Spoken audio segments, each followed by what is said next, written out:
वर्गांतरानुसार वर्गीकरण की समस्याएं। वर्गांतरों के अनुसार वर्गीकरण करते समय सांख्यिकी को कुछ समस्याओं का सामना करना पड़ता है, जिनका उचित समाधान होना बहुत आवश्यक है। वर्गीकरण से संबंधित मुख्य समस्याओं में 4 प्रकार की समस्याएं हैं। सबसे पहले हैं वर्गांतरों की संख्या। वर्गीकरण से संबंधित दूसरी समस्या है वर्ग विस्तार। तीसरी वर्ग सीमाओं का निर्धारण। चौथी जो समस्या है वर्गीकरण से संबंधित वो है आवर्तियों का विन्यास।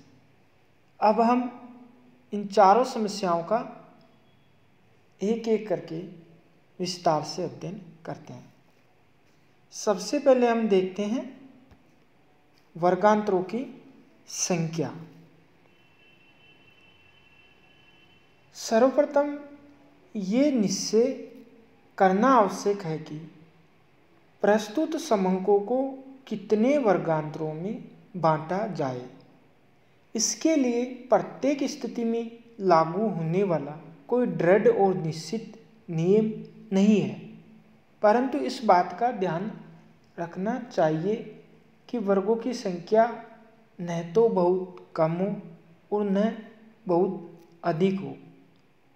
बहुत कम वर्ग होने पर उनमें आवर्तियों का अत्यधिक जमाव हो जाता है और समूह की मौलिक विशेषताएं छिपी रह जाती है। यदि वर्गों की संख्या बहुत अधिक है तो आवर्तियां बहुत कम होगी। कुछ वर्गों में शून्य आवृत्ति भी हो सकती है। इस प्रकार गणन क्रिया में असुविधा होगी।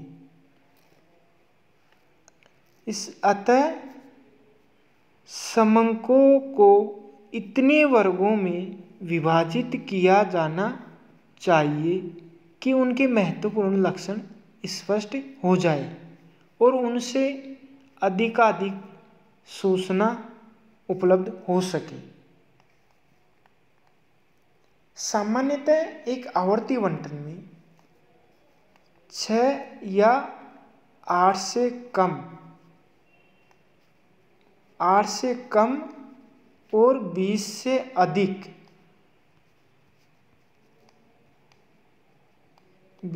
अधिक वर्गांतर नहीं होने चाहिए। फिर इसके बाद में वर्गीकरण से संबंधित दूसरी समस्या है वर्ग विस्तार की। वर्गों का विस्तार समंकों के अधिकतम और न्यूनतम मूल्यों के अंतर और वर्गों की संख्या पर निर्भर होता है। जैसे 40 विद्यार्थियों की ऊंचाई को 15 वर्गों में बांटना हो और अधिकतम तथा न्यूनतम मूल्य, जैसे अधिकतम मूल्य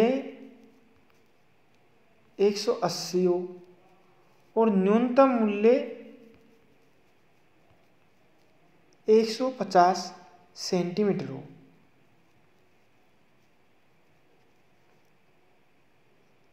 तो वर्ग विस्तार के लिए जो फॉर्मूला होता है वो इस प्रकार है। वर्ग विस्तार इक्वल टू अधिकतम मूल्य माइनस न्यूनतम मूल्य अपॉन वर्गों की संख्या, या I बराबर L minus S upon N। तो यहाँ पे जैसे L बराबर मैक्सिमम मूल्य जो है वो है 180 और न्यूनतम मूल्य है 150। वर्गों की संख्या है n बराबर 40।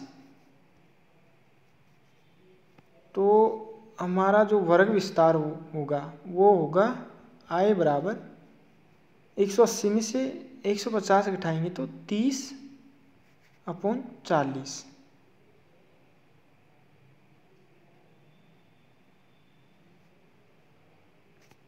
तो वर्गों की संख्या यहाँ पे 50 है, 15 है, सॉरी, वर्गों की संख्या यहाँ पे 15 है। तो 30/15, तो वर्ग विस्तार आ जाएगा 2, यानी वर्ग विस्तार होगा 2।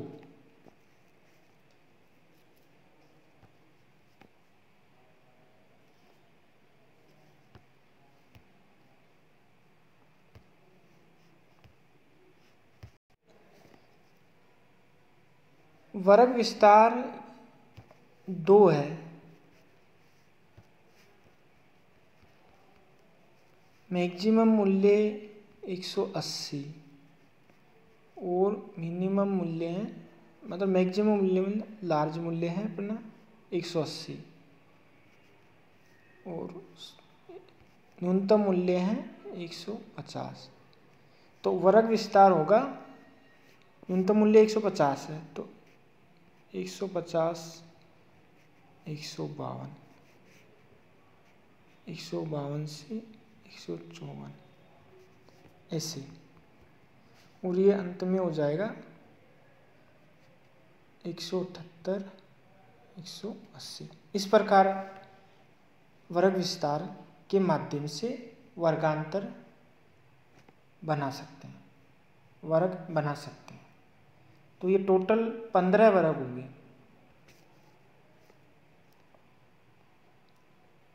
यानी वर्गों का विस्तार समअंकों के अधिकतम मूल्य और न्यूनतम मूल्यों के अंतर और वर्गों की संख्या पर निर्भर होता है। वर्गीकरण की जो तीसरी समस्या है वो है वर्ग सीमाओं का निर्धारण।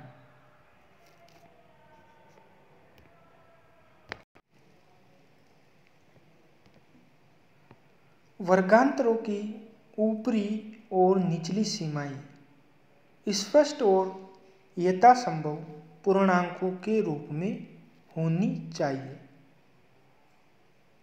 उनका निर्धारण इस प्रकार किया जाना चाहिए कि प्रत्येक इकाई का किसी न किसी वर्ग में समावेश हो और उस वर्ग का मध्य मूल्य तथा उसमें आने वाली इकाइयों यानी आवर्ती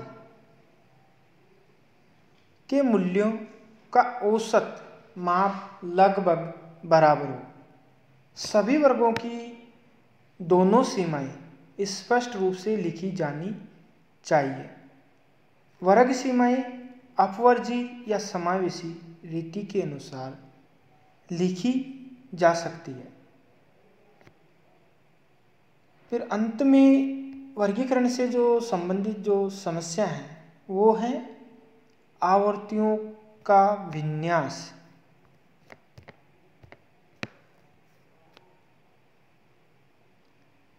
वर्गांतरों की संख्या, वर्ग विस्तार और वर्ग सीमाओं का निर्धारण करने के बाद प्रत्येक वर्ग में आने वाले पदों की संख्या,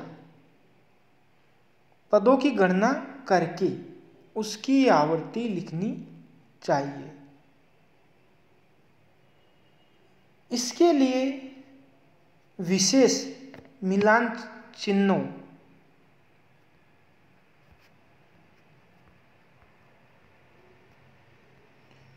यानी टेलीज का प्रयोग किया जाना चाहिए जिससे गणना सरल हो जाती है। इस प्रकार वर्गीकृत आवर्ती बंटन की रचना संपन्न हो जाती है।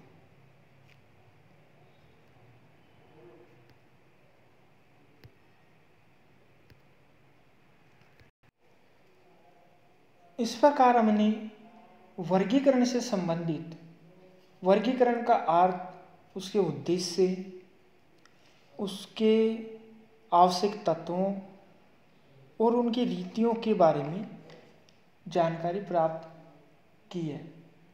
वर्गीकरण से संबंधित आवर्ती बंटन की रचना, समावेशी और अपवर्जी रीतियों के बारे में विस्तार से अध्ययन किया है।